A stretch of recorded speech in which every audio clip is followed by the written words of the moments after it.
పెళ్ళై మనసుతో నటిగా అడుగుపెట్టారు. అయితే ఆమె ప్రారంభ సంవత్సరాల్లో సహాయ పాత్రలు చేస్తూ గుర్తింపు కోసం పోరాడారు.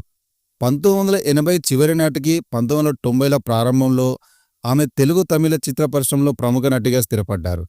ఆమె అనేక చిత్రాల్లో నటించి రొమాంటిక్ పాత్రల నుంచి బలమైన సంకల్పం కలిగిన స్త్రీ పాత్రల వరకు వైవిధ్యమైన పాత్రలను పోషించగలని నిరూపించుకున్నారు. ఆమె సినీ జీవితంలో ముఖ్యమైన మలుపు 1999లో విడుదలైన తమిళ బ్లాక్ బస్టర్ నరసింహ. ఈ చిత్రంలో రజనీకాంత్ సరసన ఆమె పోషించిన నెగటివ్ పాత్ర నీలంబరి అనే పాత్ర విమర్శకుల నుంచి, ప్రేక్షకుల నుంచి ఎంతో ప్రశంసలను తెచ్చిపెట్టింది. ఈ పాత్రతో ఆమె పరిశ్రమలో అత్యంత శక్తివంతమైన నటీమణుల్లో ఒకరిగా నిలిచిపోయారు. 2000 దశకం తర్వాత రమ్యకృష్ణ సహాయక పాత్రలు, క్యారెక్టర్ రోల్స్తో సులభంగా మారారు. ఇది ఆమె పరిణతి చెందిన నటిగా నిరూపించబడింది. ఎస్ రాజమౌళి దర్శకత్వంలో వచ్చిన అద్భుత కళాఖండం Baahubali the beginning, Baahubali the కంక్లూజన్లో ఆమె పోషించిన శక్తివంతమైన రాజశంకర్ల శివగామి దేవి పాత్ర ప్రపంచవ్యాప్తంగా సంచలనం సృష్టించింది.